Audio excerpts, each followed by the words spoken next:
Hello students, I hope. Hello students. आज हम लोग एक नया चैप्टर स्टार्ट कर रहे हैं क्लास 8 का। सबसे पहला चैप्टर है ये क्रॉप प्रोडक्शन एंड मैनेजमेंट। ठीक है, तो इसके पहले हमें जानना होगा कि क्रॉप क्या होती है, फूड क्या होता है ना। फूड फूड आपने क्लास 6 में भी पढ़ा था ना, food components of food, sources of food. Food क्या होता है? फूड वो जिसे हम खा सकते हैं। Food is anything which we can eat and it supplies at gives us nutrition. ठीक है, न्यूट्रिशन देता है जिससे हमें काम करने के लिए एनर्जी मिलती है। अब ये फूड हमें मिलता कहाँ से है? सो टू सोर्सेज होते हैं, एक प्लांट से मिलता है और दूसरा कहाँ से मिलता है? एनिमल से मिलता है। So there are two sources of food. यहाँ पे आप देख रहे हैं, पिक्चर बनी हुई है क्रॉप। सो क्रॉप क्या है? प्लांट सोर्सेज ऑफ फूड होता है। ठीक है, क्रॉप्स क्या होते हैं? आज हम लोग जो चैप्टर स्टार्ट कर रहे हैं इसी क्रॉप से रिलेटेड है। एग्रीकल्चर क्या होता है? ठीक है, फूड क्या होता है? जो फूड, जो प्लांट से जो फूड हमें मिलता है उसको जो फार्मर्स हमारे होते हैं वो बड़ी बड़ी खेतों में या फील्ड्स में ग्रो कराते हैं in the form of crops. Crops क्या होते हैं? प्लांट्स क्या होते हैं? एग्रीकल्चर क्या होता है? तो सबसे पहले हमें ये जानना होगा कि ये क्या होते हैं। ठीक है, नाउ मूविंग अहेड। अब देखिए एग्रीकल्चर क्या होता है। एक सेकेंड। एग्रीकल्चर क्या होता है? It is the practice of growing crops. Crops को ग्रो कराना और एनिमल्स की रियरिंग करना। रियरिंग का मतलब उनको पालना। ठीक है, फूड के लिए, क्लॉथिंग के लिए, जो भी ह्यूमन पर्पसेस के लिए जो यूजफुल चीजें हैं उनके लिए हम क्रॉप्स को ग्रो कराते हैं और एनिमल्स की रियरिंग करते हैं, उनको पालते हैं। इसी को हम क्या बोलते हैं? एग्रीकल्चर बोलते हैं। ठीक है, अब इसमें दो वर्ड्स आए, एक आया क्रॉप्स, क्रॉप्स को ग्रो कराना, और दूसरा आया rearing of animals. That means agriculture की दो ब्रांचेस होती हैं। ठीक है, एक होता है कल्टीवेशन ऑफ क्रॉप्स। तो सबसे पहले हमें जानना होगा कि क्रॉप्स क्या होते हैं। प्लांट्स ऑफ सेम काइंड, जब एक तरह के प्लांट्स को हम कल्टीवेट करते हैं मतलब ग्रो कराते हैं एक प्लेस पे, लार्ज स्केल पे, फूड के लिए, क्लॉथिंग के लिए, जैसे फाइबर्स वगैरह हो गया, मेडिसिन के लिए, तो इसे हम क्या बोलते हैं? क्रॉप बोलते हैं। ठीक है, then animal husbandry. Animal husbandry क्या होता है? जिसमें हम लोग, ये एग्रीकल्चर की ही दूसरी ब्रांच है। पहला हो गया हमारा कल्टीवेशन ऑफ क्रॉप्स। ठीक है, कल्टीवेशन ऑफ क्रॉप हो गया। ठीक है, और दूसरा है एनिमल हस्बेंड्री। ये एग्रीकल्चर की दूसरी ब्रांच है। ठीक है, जिसमें हम एनिमल्स की रियरिंग करते हैं, उनकी केयरिंग करते हैं, ब्रीडिंग कराते हैं। ठीक है, डोमेस्टिक एनिमल्स, फूड के लिए, फूड और फूड प्रोडक्ट्स के लिए, उसको हम क्या बोलते हैं? Animal husbandry. ठीक है, इस तरह से हमारी दो ब्रांचेस हुई एग्रीकल्चर की। एक आया हमारा कल्टीवेशन ऑफ क्रॉप्स और दूसरा आया animal husbandry. Cultivation of crops में एक फार्मर्स जो होते हैं मल्टीपल अलग अलग टाइप की क्रॉप्स ग्रो कराते हैं, जैसे कि फूड हो गया, जैसे सीरियल्स हो गए जिसमें हमारा व्हीट है, राइस है। ठीक है, पल्सेस हो गया, जो दालें होती हैं तरह तरह की, वो ग्रो कराते हैं। उसके अलावा वेजिटेबल्स हो गए, ऑयल हो गया। ठीक है, ऑयल सीड क्रॉप जैसे कि मस्टर्ड हो गया, ग्राउंडनट हो गया। अलग अलग टाइप की क्रॉप्स होती हैं। एनिमल हस्बेंड्री में अलग अलग एनिमल्स की रेयरिंग करते हैं, चाहे वो जैसे कैटल हो गया, मिल्क यील्डिंग एनिमल्स जो होते हैं, मिल्च एनिमल जैसे काउज हैं, बफेलोज हैं। इसके अलावा मीट भी मिलता है हमें कुछ एनिमल से, जैसे गोट है। फिर पोल्ट्री हो गया। ठीक है, इसके बारे में हम लोग धीरे धीरे आज के सेशन में पढ़ेंगे। चलिए, सीजन्स के बेसिस पे अगर हम लोग सीजन की बात करें तो हर क्रॉप हर सीजन में ग्रो नहीं करती है।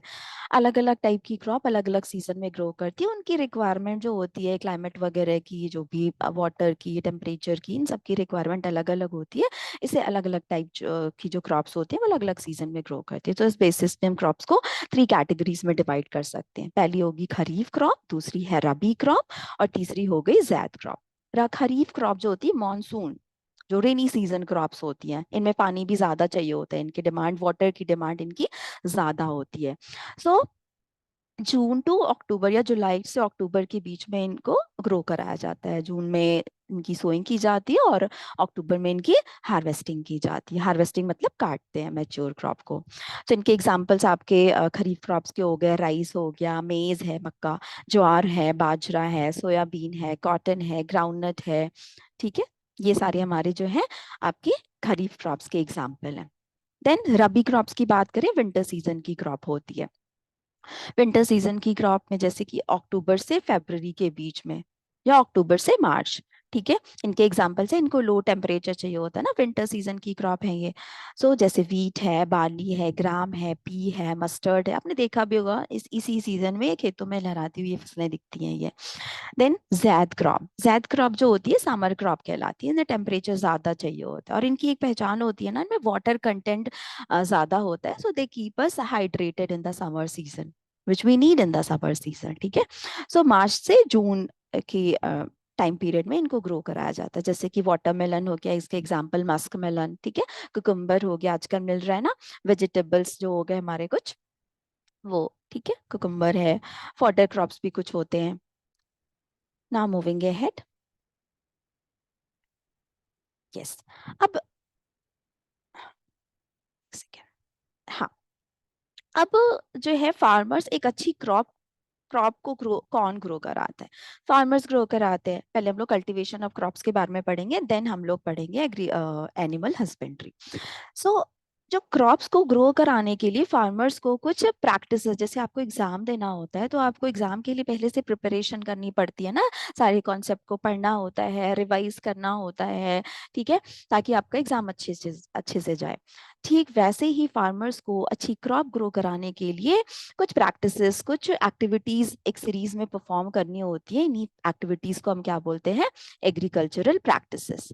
ठीक है, और वो एग्रीकल्चरल प्रैक्टिसेस, सबसे पहला स्टेप हमारा होता है क्या? Preparation of soil. ठीक है, सबसे पहला स्टेप है प्रिपरेशन ऑफ सॉइल। जैसे एग्जाम की तैयारी के लिए आप एग्जाम की सब्जेक्ट, जिस सब्जेक्ट का एग्जाम होता है आप उसकी प्रिपरेशन करते हैं, ठीक वैसे ही सॉइल को भी प्रिपेयर करना होता है, क्योंकि आफ्टर ऑल फाइनली आपको प्लांट्स या जो क्रॉप्स हैं सॉइल में ही तो ग्रो कर रहे हैं। ठीक है, देन सेकेंड स्टेप हमारा होता है sowing, placing the seeds in the soil या planting the seeds in the soil. ठीक है, देन थर्ड होता है न्यूट्रिएंट्स। भाई सॉइल में अगर न्यूट्रिएंट नहीं मिल रहे हैं प्रॉपर सॉइल से क्रॉप को, तो हमें न्यूट्रिएंट्स बाहर से ऐड करने होते हैं in the form of manures and fertilisers, इनके बारे में भी हम लोग पढ़ेंगे। देन इरिगेशन, वाटर सभी की नीड है, प्लांट क्रॉप भी प्लांट्स हैं तो इनकी भी नीड है वाटर, इन्हें भी पानी चाहिए होता है, फोटोसिंथेसिस के लिए इन्हें पानी चाहिए। जो न्यूट्रिएंट्स जो होते हैं, food material, water and minerals, इनके ट्रांसपोर्टेशन के लिए विद इन द प्लांट्स इन्हें वाटर चाहिए, सो वाटर इन्हें चाहिए प्लांट्स को। Then weeds, protection from weeds, वो क्रॉप को प्रोटेक्शन भी प्रोवाइड करना वीड से या अदर चीजों से, जो भी पेस्ट हमारे होते हैं, इंसेक्ट्स होते हैं, इन सबसे प्रोटेक्शन प्रोवाइड करना। Then harvesting threshing and winnowing, जब फसल आपकी जो क्रॉप है पक के तैयार होगी, मेच्योर होगी, then we need to harvest it, cut down it, and that process is called harvesting. और finally storage, so keeping the grains or the harvested crop safe for future use, that is called storage. तो ये हमारी 7 steps की process होती है। ये third step, then 4 irrigation, 5 हमारा हो गया protection from weeds, 6 harvesting threshing and winnowing, and 7th हो गया हमारा स्टोरेज। तो 7 स्टेप का ये प्रोसेस होता है। देन सबसे पहले हम पढ़ेंगे preparation of soil. So preparation, soil को प्रिपेयर करना है। पहले सीड्स को या क्रॉप को ग्रो कराने से पहले हमें सॉइल को प्रिपेयर करना है, एक फाउंडेशन बनाना है जिसमें क्रॉप अच्छे से ग्रो कर पाए। तो इसमें 2 प्रोसेसेस आते हैं, पहला होता है प्लोइंग, नेक्स्ट स्टेप होता है लेवलिंग। सो प्लोइंग का मतलब क्या होता है? The process of loosening, soil को लूज करेंगे। अगर टाइट सॉइल रहेगी, कॉम्पैक्ट काफी रहेगी ना, तो वो अच्छे से उसमें प्लांट्स की जो रूट्स वगैरह होंगी वो पेनेट्रेट नहीं कर पाएंगी, तो उसको हमें लूज करना होता है ताकि रूट्स अच्छे से पेनेट्रेट कर पाए सॉइल में और ब्रीथ कर पाए। ठीक है, so loosening and turning of soil, इसी को हम बोलते हैं प्लोइंग। तो ये पहला स्टेप होता है हमारी प्रिपरेशन ऑफ सॉइल का, इसको टिलिंग भी बोलते हैं। और इस किसकी मदद से की जाती है? कुछ टूल्स होते हैं, कुछ एग्रीकल्चरल टूल्स हमारे होते हैं, फार्मर्स इनको यूज करते हैं, जिनको हम एग्रीकल्चरल इम्प्लीमेंट्स भी बोलते हैं, जैसे प्लो हो गया, हो है, या कल्टीवेटर है। तो इसमें भी कुछ ट्रेडिशनल मेथड्स होते हैं प्लोइंग के, कुछ मॉडर्न मेथड्स होते हैं। ट्रेडिशनल मेथड्स ऑफ प्लोइंग में हमारा प्लो आता है। प्लो प्लो क्या होता है ना, एक आपका एक रॉड होती है प्लो टूल में, एक रॉड वुडन की या आपकी मेटल की, आयरन की बनी हुई रॉड होती है, और उसके साथ एक ट्रायंगुलर शार्प ब्लेड टाइप का अटैच होता है, जिस जो कि डिक करने का काम करता है। प्लोइंग करने का काम यहीं से होता है, इसको बोलते हैं प्लो शैर, और इसके जो शाफ्ट होता है इसको बोलते हैं प्लो शाफ्ट। जो रॉड होती है उसको बोलते हैं प्लो शाफ्ट, और ये जो डिगिंग टाइप का टूल होता है इसको बोलते पार्ट होता है, इसको बोलते हैं प्लो शैर, इसी से डिगिंग की जाती है। और ये होता है बीम, ये बीम देख रहे हैं, ये बीम है। सो बीम जो होता है ना, बीम को रख देते हैं, बुल जो भी अ, होते हैं कैटल की मदद से किया जाता है या मैनुअली भी किया जाता है प्लो से। तो कैटल या जो आपके बुल वगैरह होते हैं, ऑक्सन जो होते हैं, उनके कंधे पे ऐसे नेक पे जैसे रखा गया है ना, इसको रख देते हैं। देन इसका ये शाफ्ट जो है, प्लो शाफ्ट ऐसे आ रहा है, इधर से आ रहा है, यहाँ दिख नहीं रहा होगा, और फिर यहाँ से ये डिक करते हुए ऐसे जाता है। ठीक है। देन हो पे आ जाते हैं। हो में भी एक रॉड होती है, वुडन क्या की या आयरन रॉड होती है, और इसके साथ एक बेंट मेटल प्लेट अटैच होती है जिसमें शार्प एजेस होते हैं, जो कि ये भी डिक करने का काम करता है। तो ये दो टूल्स हमारे ट्रेडिशनल मेथड्स होते हैं प्लोइंग के। तो ट्रेडिशनल मेथड्स जो होते हैं ना, ये टाइम टेकिंग होते हैं, इनको टाइम लगता है। एक सेकेंड, मैं कलर चेंज कर लूं, may be it's not visible.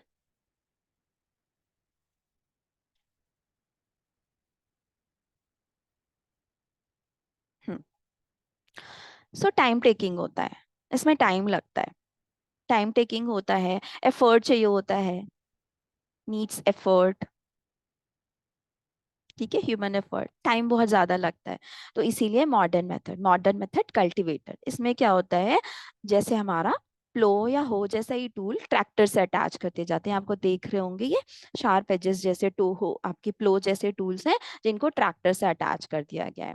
जिससे क्या होता है, टाइम बचता है, ट्रैक्टर है, मशीन है, तो टाइम बचाएगा, जल्दी प्लोइंग हो जाएगी एक बड़े खेत की। ठीक है, बड़ी फील्ड की प्लोइंग कम समय में हो जाती है, और ह्यूमन एफर्ट भी कम लगता है। सो ये हमारा टाइम एंड एफर्ट बचाता है। ठीक है। प्लोइंग का इंपॉर्टेंस क्या होता है, तो प्लोइंग के लिए, ये प्लोइंग से क्या होता है ना, रूट्स जो होती हैं वो सॉइल भुरभुरी हो जाती है, भुरभुरी का मतलब बोल सकते हैं एरेटेड हो जाती है, लूज हो जाती है। लूज होने की वजह से जो क्रॉप्स की जो भी प्लांट्स हैं, उनकी जो रूट्स होती है वो अच्छे से पेनेट्रेट कर पाती है सॉइल में, डीप गहराई में, और एरेटेड बनाता है सॉइल को, जिससे उनकी रूट्स जो है वो अच्छे से ब्रीथ भी कर पाए, क्योंकि अगर वो उनको ऑक्सीजन नहीं मिलेगी, वो रेस्पायर ब्रीथ नहीं कर पाएंगी, तो वो मर जाएंगी। ठीक है। उसके अलावा प्लोइंग से क्या होता है, जो सॉइल के न्यूट्रिएंट्स होते हैं ना, वो नीचे दबे पड़े थे, वो अच्छे से यूनिफॉर्मली मिक्स हो जाते हैं सॉइल में। ठीक है। उसके अलावा सॉइल को एरेटेड कर रहा है, जिससे रूट्स अच्छे से ब्रीथ कर पाए। तो ये हो गया प्लोइंग, जो कि फर्स्ट स्टेप होता है हमारे प्रिपरेशन ऑफ सॉइल का। नेक्स्ट आ जाइए लेवलिंग। सो प्लोइंग के बाद क्या की जाती है, लेवलिंग की जाती है। इवन आफ्टर द प्लोइंग आप देख रहे हैं यहाँ पे कुछ बिग क्रम्स जो होते हैं वो रह जाते हैं सॉइल में। ठीक है, जिनको भी हमें तोड़ करके सॉइल को एक लेवल में लाना होता है, और इन बिग बिग क्रम्स को तोड़ना, that is called levelling. To make the soil in level, that is called levelling. और ये की जाता है कुछ ट्रेडिशनली की जाती है वुडन प्लैंक से, या लेवलर मशीन होती है इसके थ्रू भी की जाती है, जैसे ये लेवलर्स हैं। ठीक है। सो ये हमारा हो गया preparation of soil. I hope you understood well. So जो भी आपको डाउट होंगे आफ्टर द क्लास, आप कमेंट सेक्शन में अपने डाउट्स को पोस्ट कर दीजिएगा। तो नेक्स्ट मैं कोशिश करूंगी कि नेक्स्ट सेशन में आपके सारे डाउट्स मैं क्लियर कर पाऊँ इस टॉपिक से रिलेटेड, जो भी हम लोग आज पढ़ेंगे। देन आता है selection and sowing of seeds. So अब दूसरा स्टेप हमारा होता है सीड्स की सोइंग करना। सोइंग का मतलब planting the seeds in the soil, planting seeds, planting seeds in soil. ठीक है। सो लेकिन सीड्स क्या कोई भी सीड को हम लेके कर लेंगे, सॉइल में इनकी सोइंग कर देंगे? नहीं, हमें पहले सीड्स को सेलेक्ट करना होगा। हमें तो फाइनली फार्मर को क्या चाहिए, कि उनकी ईल्ड अच्छी हो, प्रोडक्टिविटी अच्छी हो, ज्यादा नंबर की ग्रेन्स, अगर वो सीरियल क्रॉप है तो ग्रेन ज्यादा नंबर में हो, उसकी ईल्ड ज्यादा हो, कोई सीड ऐसा ना हो जिसपे कोई डिजीज वगैरह हो, कोई पैथोजन हो, ठीक है, वो वीक हो, तो ऐसा नहीं करना है। तो हमें पहले अच्छे सीड को सेलेक्ट करना होता है। अब क्राइटेरिया क्या होता है अच्छे सीड का, कि सीड सिलेक्शन के लिए, तो सीड्स जो है वो डिजीज रेजिस्टेंट होने चाहिए, मतलब बीमारियों से लड़ने की क्षमता, या बोल सकते हैं सीड्स की इम्यूनिटी अच्छी होनी चाहिए। ईल्ड ज्यादा होनी चाहिए, ईल्ड का मतलब प्रोडक्टिविटी, ज्यादा नंबर ऑफ ग्रेन्स बचाएं। जैसे मान लीजिए ये क्रॉप है, इसमें ऐसे ऐसे ये 4 ग्रेन्स हो गए, और दूसरी वाली सीड है, इससे जो ग्रेन्स बने ढेर सारे ग्रेन्स आप देख रहे हो। ठीक है, ढेर सारे। तो किस में ग्रेन ज्यादा है? डेफिनेटली ये जो बी वाली है, इसमें ग्रेन ज्यादा है, तो कोई भी फार्मर इसी वाले सीड को चूज करेगा, क्योंकि यहाँ पे ग्रेन ज्यादा उग रहे हैं, तो ईल्ड ज्यादा हो, प्रोडक्टिविटी ज्यादा हो। वाइडर अडेप्टेबिलिटी, वाइडर अडेप्टेबिलिटी का मतलब होता है कि क्रॉप जो है वो अलग अलग इन्वायरमेंटल या wide range of environmental conditions में सरवाइव कर पाए, जैसे कि टेम्परेचर है कुछ, उसके एक रेंज में वो कर पाए सरवाइव। ऐसा नहीं है कि लो है, लो टेम्परेचर चाहिए तो उसी में कर पाए, थोड़ा सा अगर टेम्परेचर बढ़ा तो उसमें सरवाइव ना कर पाए, नहीं। ठीक है। या ह्यूमिडिटी है, तो वो एक वाइड रेंज ऑफ, थोड़ा सा ज्यादा रेंज में इन्वायरमेंटल, अलग अलग इन्वायरमेंटल कंडीशन में वो सरवाइव कर पाए, that is called wider adaptability. या सैलिनिटी हो गई, जो भी चीजें हैं। सो इसके लिए ना सीड, अब कैसे पता करेंगे हम लोग कि सीड्स, कौन से सीड अच्छे हैं कौन से खराब हैं। सो बहुत ही सिंपल टेस्ट होता है, मे बी आपने घर में देखा भी होगा। कोई भी चना ले सकते हैं हम, ग्राम सीड ले लिया, मूंग ले लिया, ठीक है। उसको हम पानी में डालेंगे, इमर्स कर देंगे, ठीक है, put some seeds in water.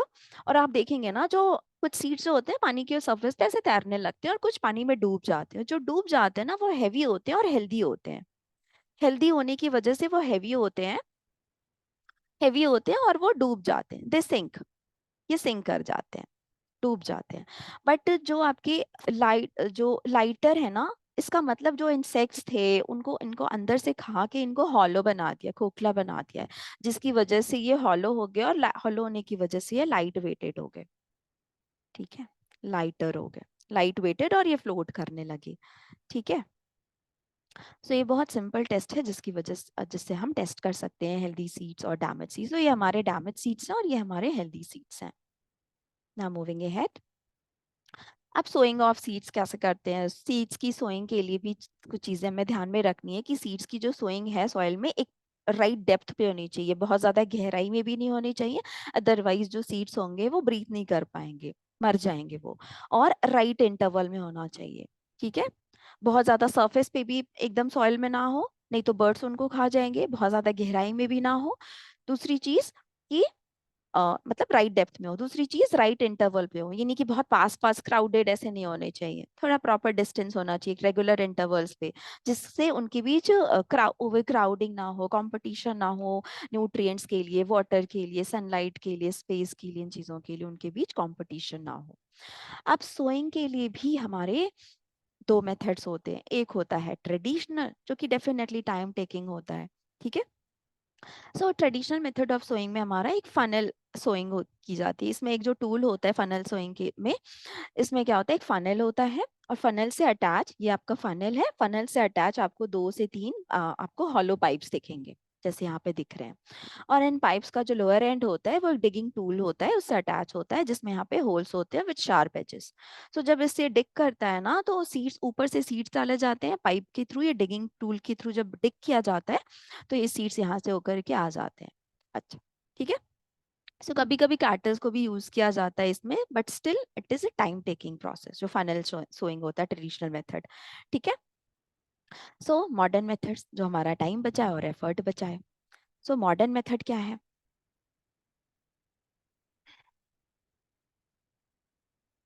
हाँ, मॉडर्न मेथड क्या है? Seed drill. नाउअडेज जो सीड ड्रिल यूज किया जाता है, मशीन है ये, ठीक है, इसको ट्रैक्टर से अटैच कर दिया जाता है। ये जो सीड ड्रिल मशीन है, इसको ट्रैक्टर से अटैच कर दिया जाता है। अच्छा, ये साइमल्टेनियसली ना तीन काम परफॉर्म करती, थ्री जॉब्स। पहला, सॉइल को मूव करती है, place the seeds, it moves the soil, place the seeds in the soil, and cover the seeds with the soil. So और प्रॉपर डेप्थ में करती है और रेगुलर इंटरवल पे करती है, ये नहीं कि बहुत गहराई में और एकदम सरफेस पे भी नहीं, क्योंकि अगर एकदम सरफेस पे होगी तो birds they can eat the seeds, और अगर बहुत गहराई में होगी तो मर जाएंगी, ब्रीथ नहीं कर पाएंगी। इक्वल डिस्टेंस पे टू अवॉइड ओवर क्राउडिंग। ठीक है। सो सीड ड्रिल और ट्रैक्टर से अटैच है, तो ये क्या है, टाइम बचाएगी सीड ड्रिल। ठीक है, टाइम भी बचाती है ये,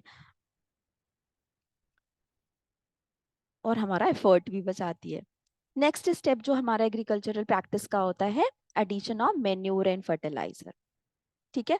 सो आप सोचिए, दो क्रॉप्स हैं, एक ही टाइप की, दो नेबरिंग फील्ड्स हैं, जिसमें सेम टाइप की क्रॉप हम ग्रो करा रहे हैं, सेम टाइप की सीड्स यूज किए गए, पानी वगैरह भी सब कुछ दिया गया, बट फिर भी एक क्रॉप जो है वो अच्छे से ग्रो करी, दूसरी वाली क्रॉप अच्छे से ग्रो नहीं करी।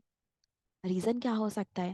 भाई, सब कुछ वही था, ठीक है, हमने पानी भी दिया, सब कुछ दिया, बट फिर भी एक क्रॉप अच्छे से ग्रो करी, दूसरी वाली नहीं ग्रो करी। क्यों? हो सकता है एक क्रॉप में एक फील्ड जो थी उसमें न्यूट्रिएंट्स थे, और दूसरी वाली जो फील्ड थी उस सॉइल में न्यूट्रिएंट्स नहीं थे।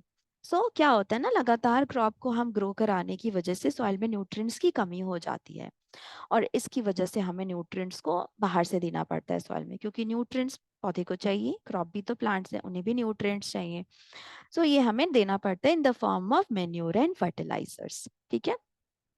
सो continuous cultivation of crops makes the soil deficient in nutrients, इसीलिए फार्मर्स को मैन्योर्स एंड फर्टिलाइजर के फॉर्म में न्यूट्रिएंट्स को ऐड करना पड़ता है, ठीक है। सो सबसे पहले हम लोग मेन्योर के बारे में जानेंगे। मेन्योर क्या होता है? It is an organic substance which is obtain from the decomposition of organic wastage. Organic wastage जैसे कि प्लांट या एनिमल वेस्टेज हो गए, प्लांट जैसे फार्मर रेजिड्यूज वेस्टेज होते हैं ना, जैसे कि आपका ट्विग हो गया, ड्राई लीव्स हो गई, ठीक है, किचन वेस्टेज हो गए, हमारे फ्रूट्स एंड वेजिटेबल पील्स हो गए, एनिमल वेस्टेज में जैसे यूरिन हो गया, उनका एक्सक्रीटा, ठीक है, फीकल मैटर हो गया, ये सारी चीजें जो हैं वो एनिमल वेस्टेज में आ गई, तो उनका डिकम्पोजिशन करके मैन्योर बनाया जाता है माइक्रोब, और ये डिकम्पोजिशन कौन करते हैं? माइक्रोब्स करते हैं, माइक्रो ऑर्गेनिजम्स करते हैं।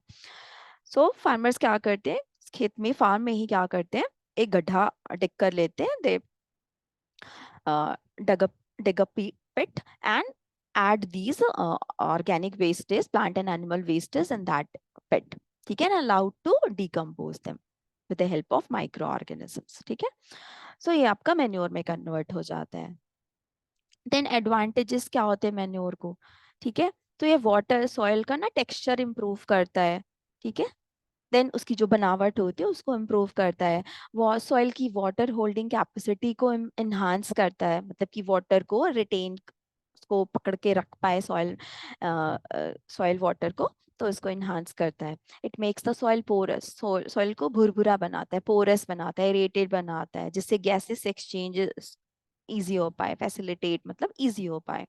फ्रेंडली माइक्रोब्स को भी ऐड करता है, क्योंकि इसमें माइक्रोब्स होती है ना, मैन्योर भी तो माइक्रोबियल डिकम्पोजिशन से बना है, मतलब इसमें भी माइक्रोब्स होंगे, ठीक है। सॉइल के टेक्सचर को इम्प्रूव करता है, and humus to the soil, humus भी ऑर्गेनिक सब्सटेंस होता है जिस जो डिकम्पोजिशन से बनता है, ठीक है।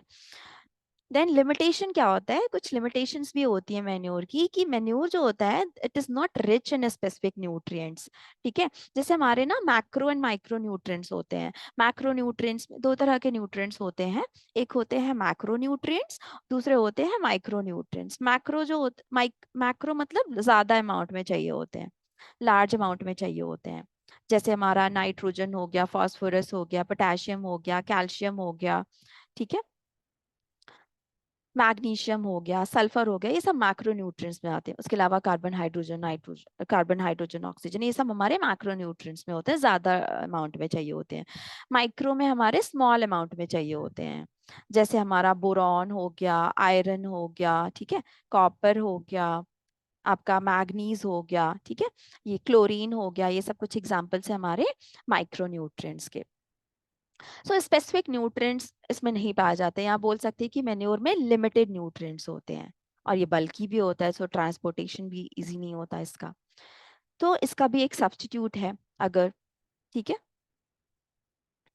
मैन्योर का, और वो है फर्टिलाइजर्स। फर्टिलाइजर्स क्या होते हैं? केमिकल्स होते हैं, इनऑर्गेनिक सॉल्ट्स होते हैं जो कि फैक्ट्रीज में बनाए जाते हैं। एग्जाम्पल्स हो गए फर्टिलाइजर के, जैसे यूरिया है, अमोनियम सल्फेट है, सुपर फॉस्फेट है, पोटाश है, एनपीके फर्टिलाइजर्स हो गए जिनमें तीनों होते हैं, नाइट्रोजन, फास्फोरस एंड पोटेशियम। सो जैसी सॉइल की नीड होती है, जिस सॉइल में जिस न्यूट्रिएंट की कमी होती है, उस तरह का फर्टिलाइजर हम ऐड कर देते हैं, और ये ना स्मॉल अमाउंट में चाहिए होते हैं, बहुत ज्यादा अमाउंट में नहीं चाहिए चाहिए होता है इनका। और ये क्या करते हैं, क्रॉप की ग्रोथ को इन्हांस करते हैं, और they are rich in specific nutrients. सबसे इंपॉर्टेंट चीज इनका एडवांटेज क्या होता है कि they are rich in specific nutrients, ठीक है।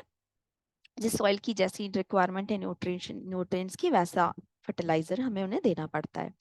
They are portable and easy to transport, easily, क्योंकि ये फर्टिलाइजर जो होते हैं ना, they are soluble in water.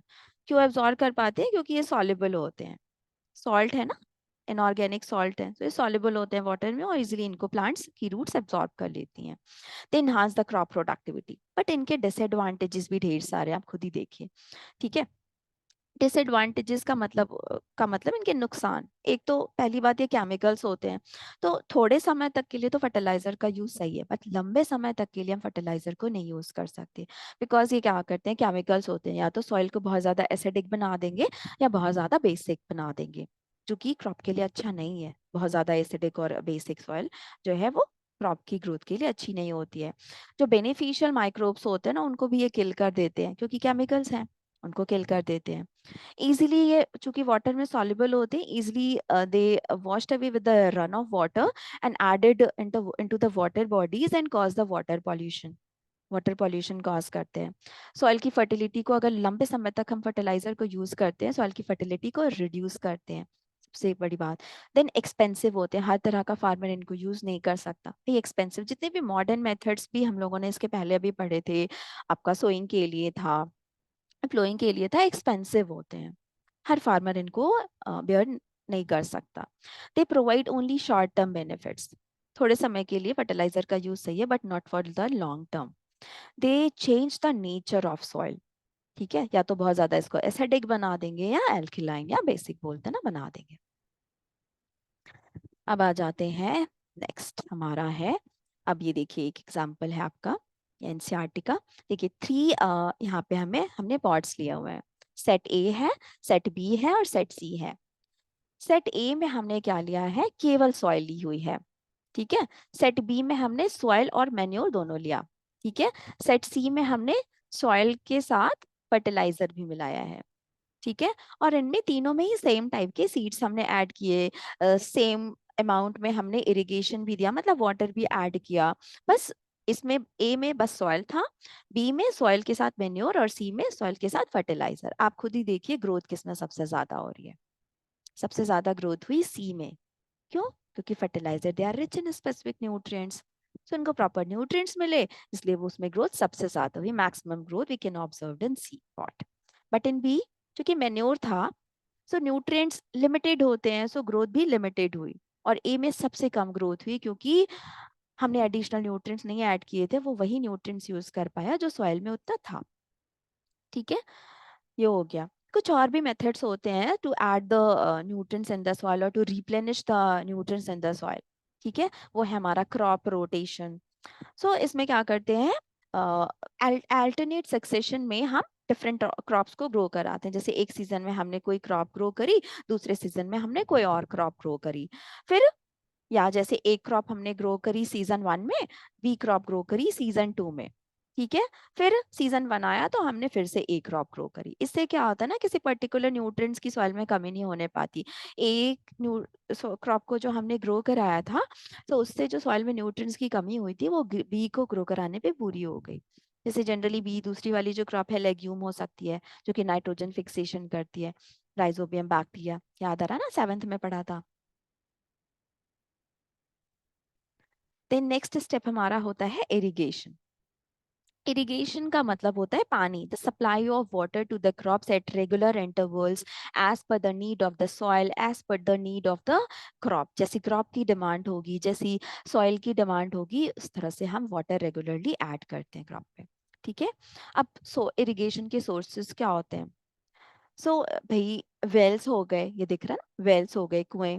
Tube wells होते हैं। ठीक है, ट्यूबवेल्स हो गए, ये पिक्चर में दिख रहा है आपको। पॉन्ड होते हैं। ठीक है, लेक्स होती हैं, रिवर्स होती हैं, डैम्स एंड कैनाल्स भी होती हैं। ठीक है। सो ये अलग अलग सोर्सेज होते हैं इरिगेशन के।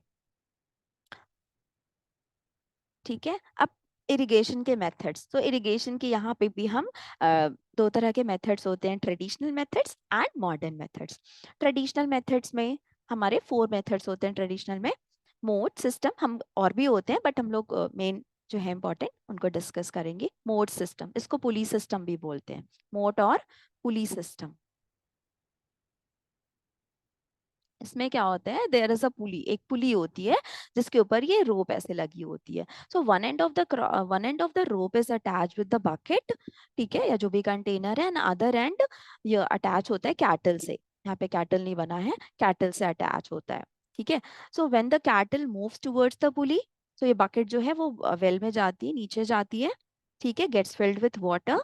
And when the cattle moves away from the pulley, so ये ऊपर आता है। बकेट ऊपर आता है और फिर फार्मर इसको फील्ड में सप्लाई कर देता है। ठीक है। चेन पंप में क्या होता है, एक व्हील होती है जिसपे एक एंडलेस चेन अटैच होती है। On on this endless chain और rope there are some buckets attach. ठीक है। So when the farmers rotates the wheel, the buckets go down, gets filled with water and moves up and supply the water to the field. So ये chain pump इसको बोलते हैं। ये हमारा next traditional method है। ठीक है।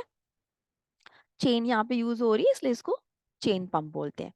Next हमारा जो है ढेकली है। ये भी ट्रेडिशनल है ढेकली। एंड देन आपका है राहत ये। ठीक है। सो ढेकली में क्या होता है, ढेकली बहुत इजी, आपने सीसॉ गेम देखा होगा।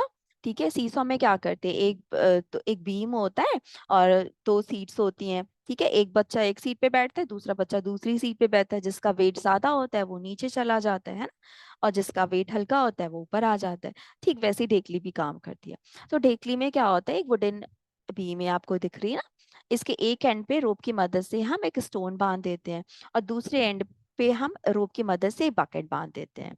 सो ये फार्मर क्या करते हैं, इसको ढेकली को ऐसे नीचे करते हैं इसको। सो ये नीचे जाती है, the bucket go down, gets filled with water, और फिर वो उसको छोड़ देता है। The farmer leaves the bucket. So इससे क्या होता है, due to the weight of the stone ये बकेट ऊपर आ जाती है। ठीक है, जैसे वो सीसा वाला गेम था। सो और इसको फार्मर अपने फील्ड में पानी ऐड कर देता है। देन लास्ट जो है हमारा ट्रेडिशनल मेथड में वो है राहत। इसको लीवर सिस्टम भी बोलते हैं। यहाँ पे क्या होता है, दो व्हील्स होती हैं या एक लिवर होता है। ठीक है। यहाँ पे तो ये कैटल क्या करता है, जब एनिमल या कैटल जो है ये आगे पीछे मूव करता है, फॉरवर्ड मूव करता है, जिससे बकेट जो होती है वो पानी से भर जाती है, रोटेट। ऐसे यहाँ पे एक व्हील है, व्हील रोटेट करी और व्हील पे क्या है, बकेट्स अटैच है। तो ये जब ये कैटल रोटेट करता है तो ये व्हील भी रोटेट करती है, और ये व्हील में जो बकेट्स है रोटेट करते हुए नीचे जाती हैं, they gets filled with water, और फिर ये फील्ड में सप्लाई कर देती है। कुछ इस तरह से ये काम करता है। ठीक है। अब मेजर ड्रॉबैक्स क्या होते हैं ट्रेडिशनल मेथड्स के, क्योंकि इसमें क्या होता है ना कि कहीं पे पूरी फील्ड में यूनिफॉर्म डिस्ट्रीब्यूशन नहीं होता वाटर का। एक तो वेस्टेज होता है वाटर का, दूसरा अनइवन डिस्ट्रीब्यूशन होता है वाटर का, कहीं पे ज्यादा कहीं पे कम। जिससे क्या होता है, जैसे आप खुद ही देखिए, यहाँ पे ज्यादा है यहाँ पे कम है ना। तो वाटर लॉगिंग की कंडीशन आ जाती है। ठीक है। और यहाँ पे एफर्ट भी लग रहा है, ह्यूमन का भी कैटल का भी, टाइम टेकिंग प्रोसेस भी है। सो ये लेस एफिशिएंट होता है, इसीलिए मॉडर्न मेथड्स यूज किए जाते हैं। अब मॉडर्न मेथड्स में हमारे दो हो गए, sprinkler system and drip irrigation. Sprinkler system क्या है, स्प्रिंकलर में रेन लाइक इफेक्ट।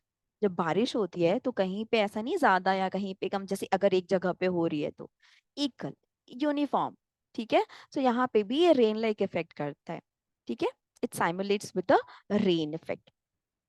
सो इसमें क्या होता है, कुछ हॉरिजॉन्टल पाइप्स होते हैं जिनमें कुछ वर्टिकल पाइप्स अटैच होते हैं, जिनसे कुछ रोटेटिंग नोजल्स अटैच होते हैं।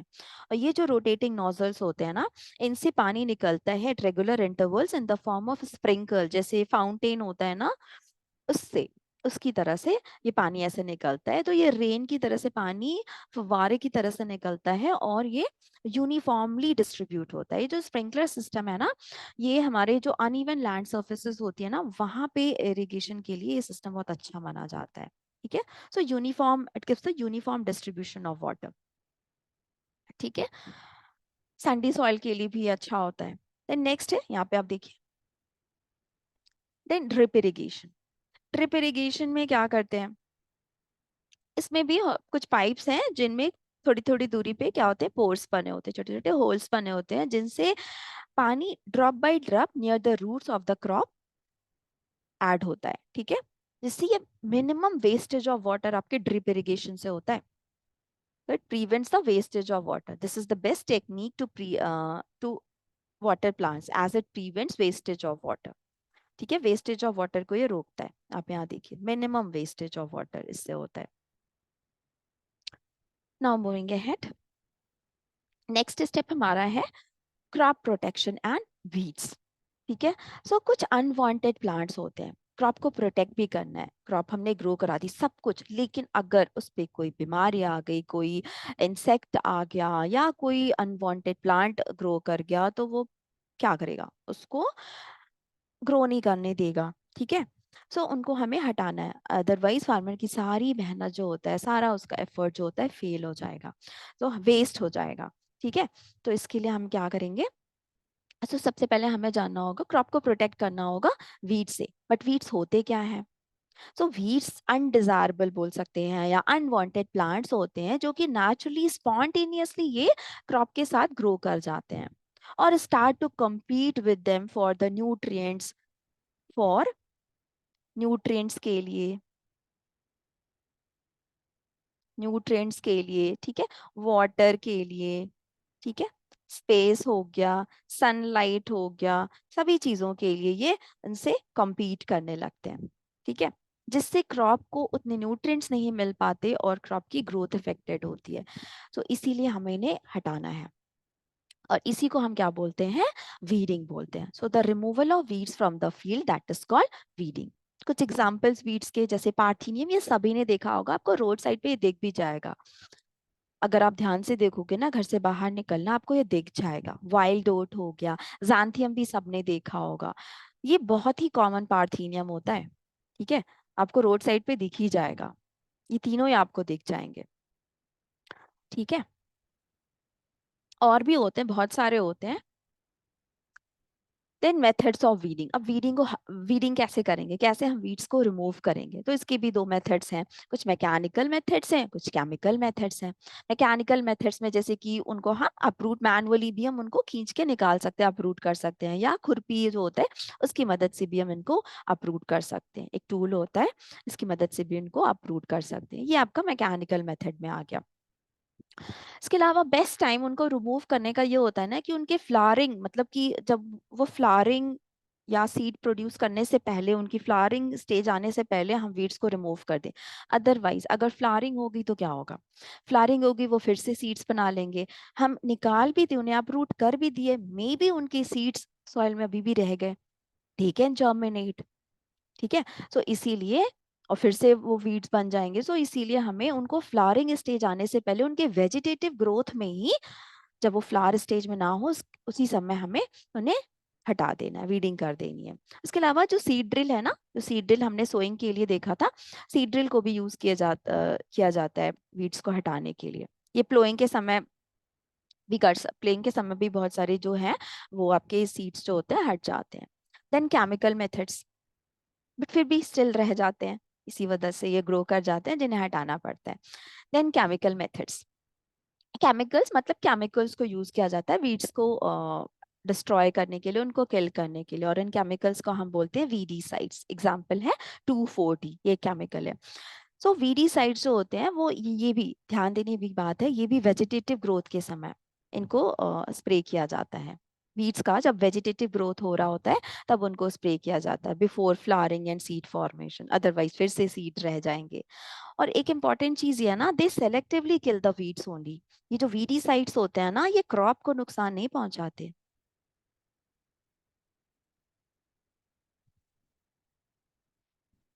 किल द वीड्स, भाई ये स्प्रे कर रहा है तो क्रॉप पे भी जा रहा है ना, तो इस तरह से ये बनाए जाते हैं कि ये केवल वीड्स को किल करते हैं, they do not harm the crop. ठीक है, अच्छा, ये स्ट्रांग होते हैं तो इनको वाटर में सॉल्यूशन बना करके, डाइल्यूट सॉल्यूशन के फॉर्म में फिर स्प्रे किया जाता है। दूसरी चीज, ये हार्मफुल होते हैं, स्ट्रांग होते हैं, सो जो भी फार्मर जब इनको स्प्रे कर रहे होते हैं तो उनका वो अपने नोज और माउथ को कवर कर लेते हैं। ठीक है, नाउ नेक्स्ट स्टेप, अब फसल पक के तैयार हो गई, क्रॉप मैच्योर होगी, ये है ना गोल्डन व्हीट, ये तैयार हो गया। अब जब ये मैच्योर हो गई तो हमें इसे कट डाउन करना है, and that cutting down of matured crop, that is from the field, that is called harvesting. ठीक है, इसको हार्वेस्टिंग बोलते हैं। अब हार्वेस्टिंग में क्रॉप्स को मैनुअली भी करते हैं, पुल्ड आउट या close to the ground with the help of sickle, ये जो टूल आपको दिख रहा है ना, सिकल की मदद से इसको कट कर देते हैं फ्रॉम द बेस। अब ये हार्वेस्टिंग ये तो मैनुअली की जाती है, या मैनुअली सिकल की मदद से, ये जो सिकल है इसकी मदद से की जाती है, या एक मशीन होती है जैसे हार्वेस्टर। ठीक है, ये जो मशीन है हार्वेस्टर की मदद से की जाती है। नाउअडेज एक मशीन और होती है जो कि डुअल जॉब परफॉर्म करती है, हार्वेस्टिंग का भी और थ्रेशिंग का भी, जो कि हार्वेस्टिंग के बाद हम करते हैं। सो थ्रेशिंग, अब हार्वेस्टिंग के बाद हमें थ्रेशिंग करना होता है। अब थ्रेशिंग क्या होता है, जो ग्रेन्स होते हैं ना वो अपने स्टॉक से अटैच होते हैं, ठीक है। सो और लूजली वीकली अटैच होते हैं, तो उनको रिमूव करना होता है, सेपरेट करना होता है ग्रेन्स को उनके स्टॉक से, and that process is called threshing, ठीक है। सो ये ट्रेडिशनली भी की जाती है, beating the stocks on the hard threshing floor, ये ट्रेडिशनल मेथड हो गया, ठीक है। जिससे चूंकि ग्रेन्स लूजली अटैच होते हैं, इजली सेपरेट हो जाते हैं।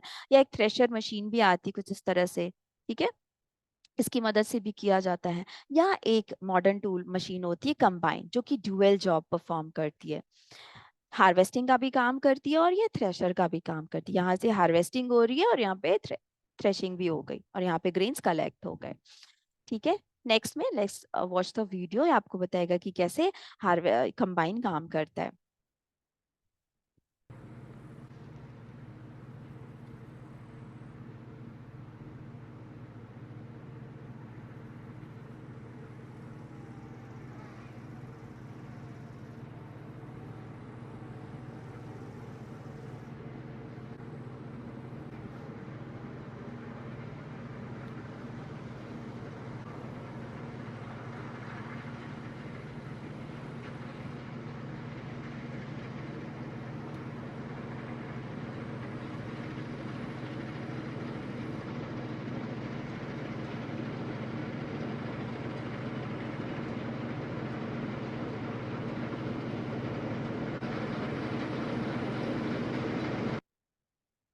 ठीक है।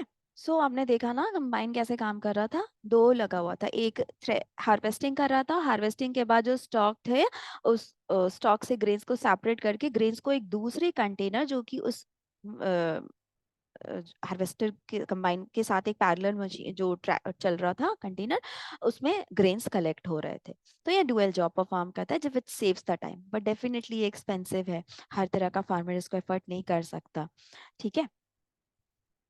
देन आ जाते हैं नेक्स्ट, आफ्टर हार्वेस्टिंग और थ्रेशिंग के बाद विनोइंग की जाती है।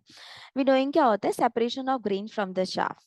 शाफ्ट क्या होता है ना, सीड की जैसे केसिंग होती है, स्केली, जैसे ड्राई स्केली कवरिंग होती है, जिनको हम शाफ्ट बोलते हैं, लाइटर इन वेट होता है, सो इनको सेपरेट करना होता है।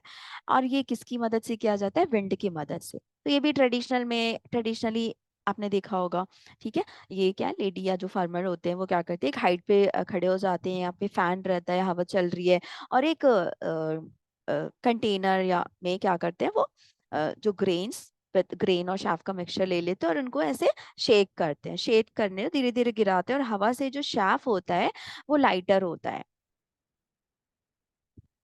So it blown away. जो जो ये शाफ्ट है ना, इट ब्लोन अवे, ठीक है। एंड जो ग्रेन्स होते हैं वो हैवी होते हैं, दे फॉल डाउन, ठीक है, ग्रेविटी की मदद से। इसके अलावा विनोइंग मशीन भी है, जो मॉडर्न मेथड है विनोइंग का, जो आपका टाइम बचा देती है, तो मशीन की मदद से भी किया जाता है। देन स्टबल, अब क्या आता है ना, हार्वेस्टिंग के बाद जो जो प्लांट लेफ्ट रेजिड्यू हो जाता है, जैसे कि आपका बोल सकते हैं कि जो लीव्स हो गई, उनके ट्विग्स हो गए, रूट्स हो गई, ये सब जो है, जो लेफ्ट ओवर पार्ट होता है after harvesting of the crop in the field, that is called stubble. So stubble से हमें छुटकारा पाना है, we need to get rid of the stubble. कैसे, तो फार्मर्स जनरली क्या करते हैं, खेतों में आग लगा देते हैं आफ्टर हार्वेस्टिंग, ठीक है। जनरली उनको सबसे इजी लगता है तो वो हार्वेस्ट, बट ये आग लगा देते हैं, दे बर्न। बट क्या होता है ना, पॉल्यूशन हो रहा है, यहाँ पे दिख ही रहा है आपको, स्मोक, पॉल्यूशन होता है। सो उसके अलावा पोल्यूशन तो हो रहा है, हो सकता है नियर बाई फील्ड जिसमें क्रॉप है अभी उसकी हार्वेस्टिंग नहीं हुई है, कभी कभी आग वहां तक भी पहुंच सकती है और नेबरिंग फील्ड की जो क्रॉप है उसको नुकसान पहुंचा सकती है, ठीक है। सो कुछ अल्टरनेटिव्स भी हम कर सकते हैं, फार्मर्स कर सकते हैं स्टबल से छुटकारा पाने के लिए, जैसे कि जो आपका स्टबल है उसको लिव स्टॉक के लिए फीडिंग के फॉर्म में उसको एज अ फॉडर यूज कर दें, या उस जो स्टबल है उसको मशरूम कल्टीवेशन के लिए यूज कर सकें, या जनरेट वर्मी कंपोस्ट, वो भी तो ऑर्गेनिक वेस्ट है, सो उसकी हम कंपोस्टिंग बना लें, मेन्योर बना लें, ठीक है। सो ये सब कुछ अल्टरनेटिव्स हैं। नेक्स्ट है स्टोरेज, लास्ट स्टेप हमारा होता है स्टोरेज। स्टोरेज का मतलब होता है keeping the grain for safe, keeping the grain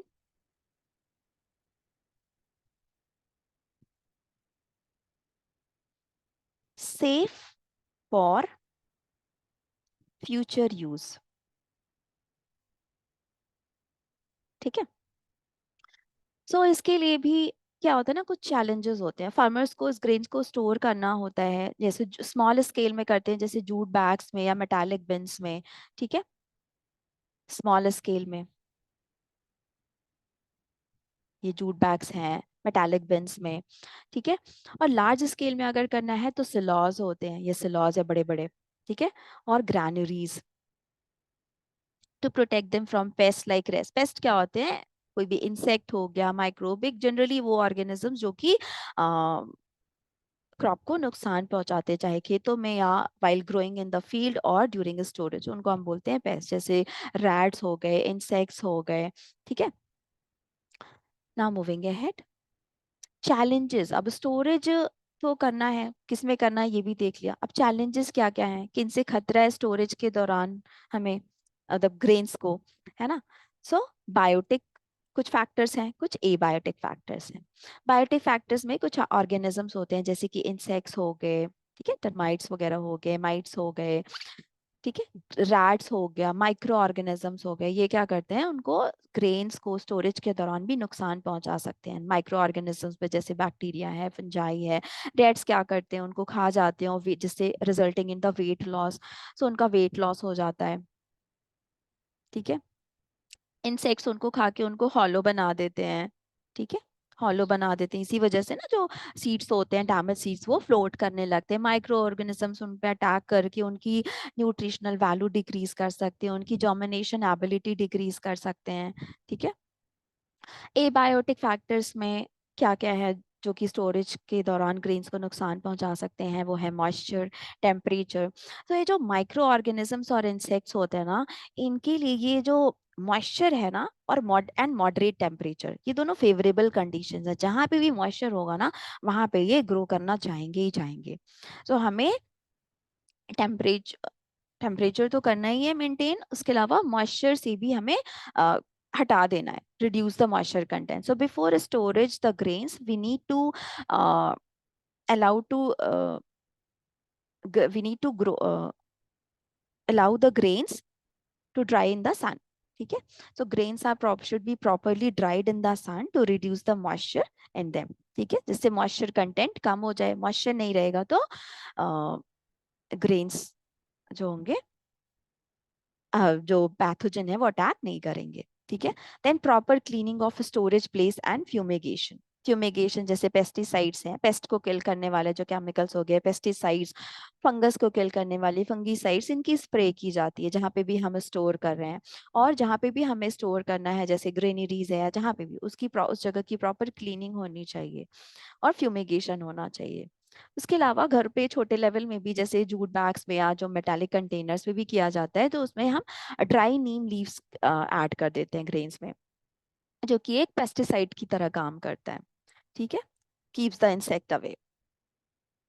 सो ये हमारे 7 स्टेप्स थे एग्रीकल्चर के, एग्रीकल्चर में कल्टीवेशन ऑफ क्रॉप्स के। अब आ जाते हैं एग्रीकल्चरल प्रैक्टिसेस। अब आ जाते हैं next branch of agriculture, that is animal husbandry.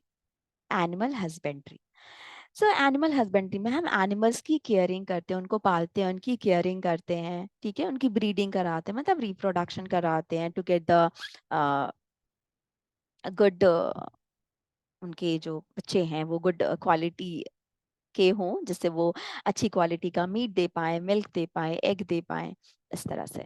ठीक है, so the branch of agriculture that deals with the rearing, caring and breeding of domesticated animals for food purposes. इसमें आपके एनिमल हस्बेंड्री में cattle farming आता है। Cattle farming में हम animals की रियरिंग करते हैं, जैसे मिल्क यील्डिंग एनिमल्स हो गए, जैसे मिल्क के लिए कर रहे हैं, मिल्च एनिमल्स आ गए हमारे, जैसे काउज हो गए, बफेलोज हो गए।